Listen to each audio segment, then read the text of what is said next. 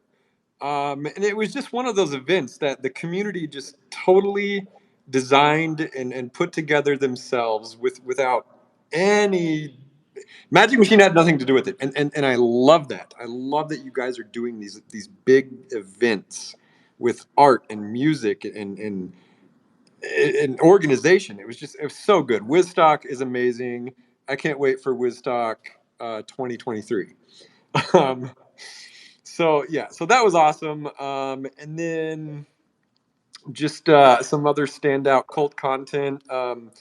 Dr. Pop did this amazing rap single where he basically resurrected Tupac and Biggie to sing a song about ex-mage Cassandra straight out of limbo. I don't know how he did that. You guys saw that, right? Yeah, I don't know. I assume it's like a deep fake or whatever. Or actually resurrected Biggie. Right. It Summoned him literally could be either from the one. grave. So I mean, I think that's like the second like big rap single that the Runiverse has seen. First being, of course, "Ring a Bell" by Magus Wazir. But yeah, win rap battle between Dr. Pop and Magus Wazir. That's my question. Um, and then so Art XIE Artsy, I'm not sure how to pronounce it. He did an awesome lino cut of the Forgotten Runes 8-bit logo. I think that's the first lino cut I saw. I think it was a lino cut. It might have been a wood cut. I'm not sure. I love it. Um, I want a physical. Like, if you're listening, I'll get a PO box, and I would love to like hang one on my wall. It's amazing. yeah, yeah, totally. And then RYF Retired Yield Farmer has been dropping some great illustrations. We saw one with a griffin, and then one with that imp. I'm still trying to steal that artist from RYF.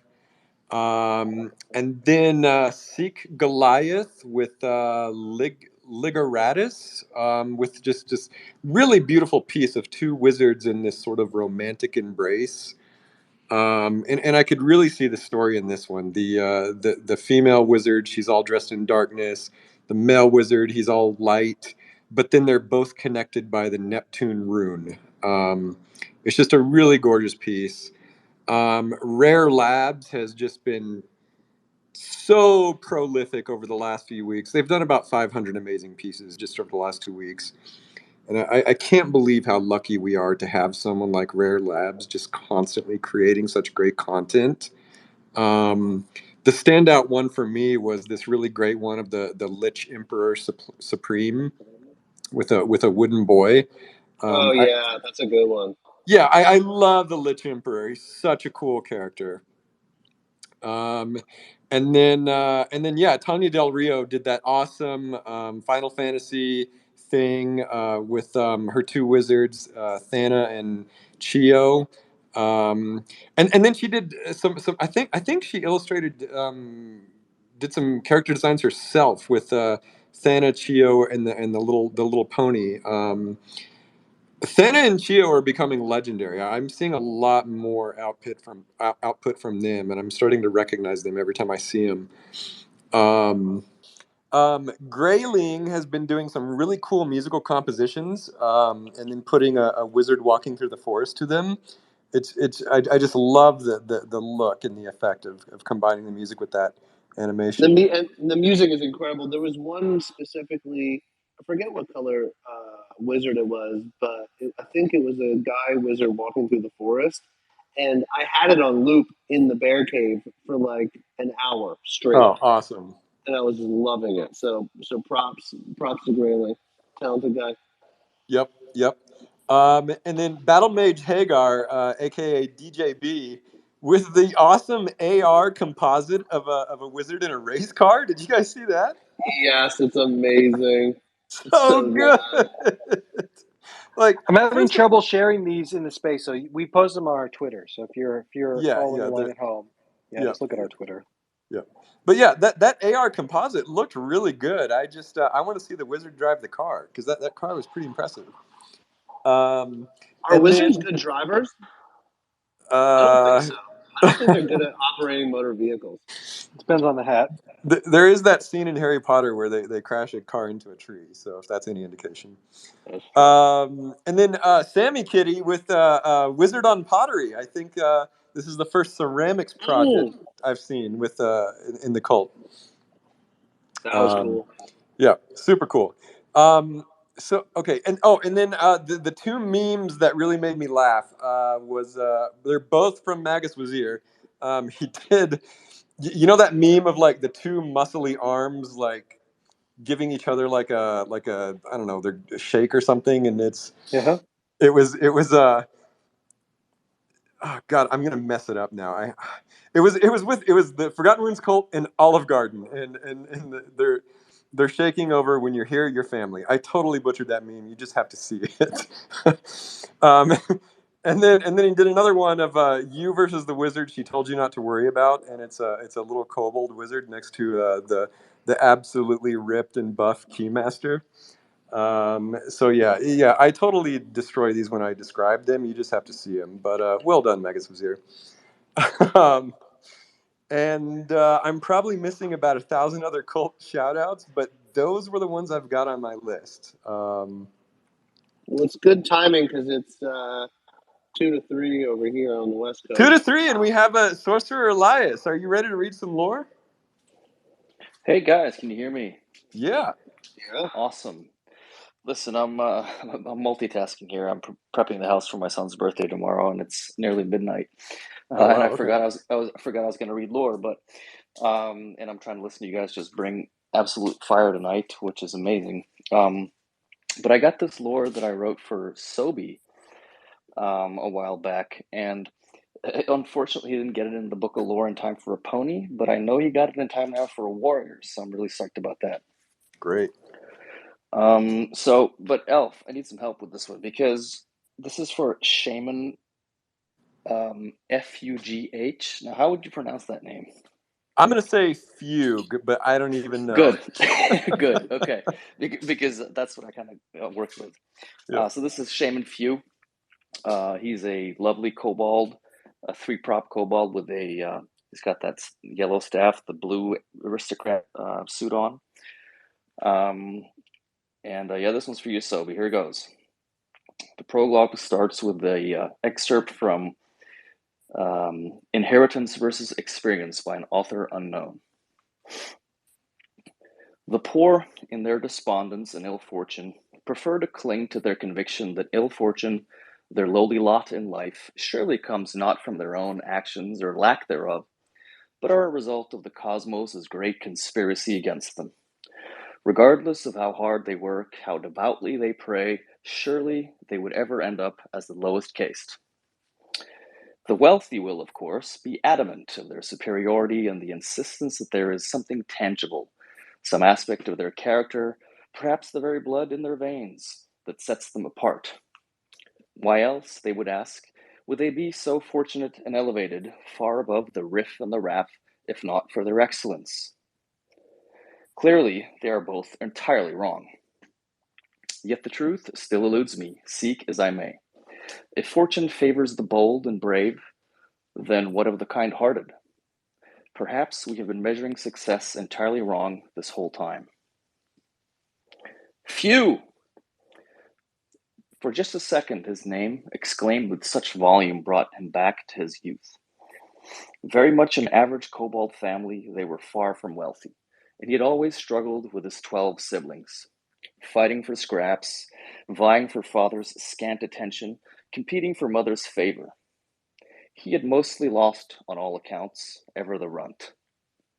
He was never fast enough to eat first, nor strong enough to join the horde with his father. And, snapping back to the present, still unsure if his name, Few, was indeed a given name or simply an exclamation of disgust and annoyance. Few, please, favored shaman, a minute of your time. The call came again, and he stopped and turned around, his fancy robes swishing about him. Running towards him, filthy and tattered robes flailing, was a disheveled figure. Few had to fight the instinct to cover his nose or take a step back, reminding himself yet again that not too long ago he was not far removed from the decrepit figure falling to its knees before him. Dipping his harmony staff to gently tap the man's chin, he guided the man back to his feet with the indigo length of wood. Sir, I am nor favored nor famous, so please, whence have you my name?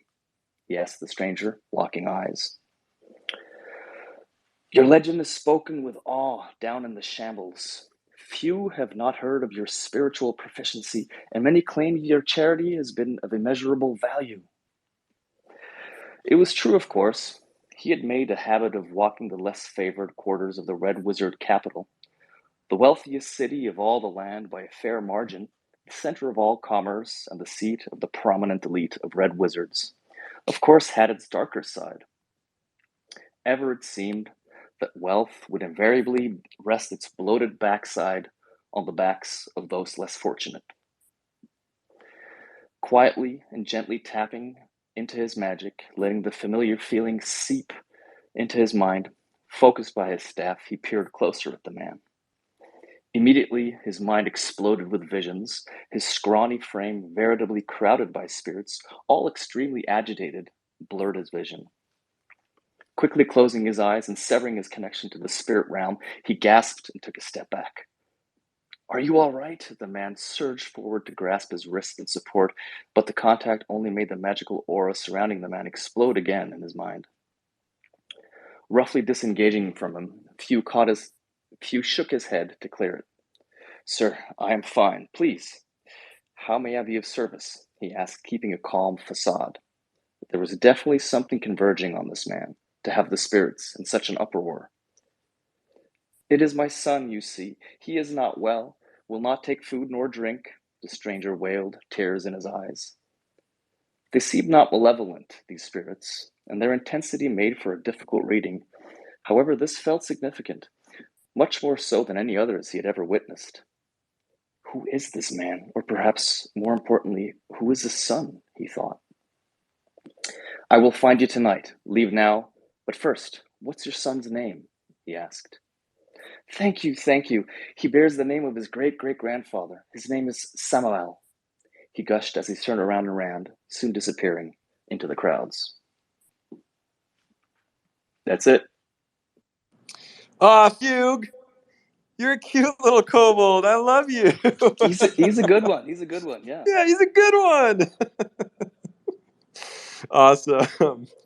Thank you, SPZ. I love how you and I've noticed a lot of other people are starting to work in a lot of like other features of the Runiverse into their lore. You know, like things like the Red Wizard capital and just things beyond their own wizard. So yeah, it's really good to see that. I love that about the Runiverse, or what we know of it so far. There's all these lovely little hidden gems of primitives. Yep, exactly. That was awesome. That was so great. Thank you for sharing, coming on stage. Thank you. Yeah, thanks. Awesome. Yeah. The more people write lore about some of these locations, the more the world and Runiverse really start to come to life, and you really see that. It's really awesome. Exactly. And we're actually doing, Nalgene is running with an idea from the team, running a really cool poster campaign about locations of the Runiverse. So keep an eye out for those. They're going to be pretty neat. Oh, that's great. Awesome. Yep. Anything else, guys? We're good. Yep, except for me. All right. Well, this has been Elf. Dota, And Dota. Bearcave, Zela Soul, Sorcerer Elias, and Fugue, the adorable Kobold. Channeling out from the Quantum Downs. GN, everybody. Bye.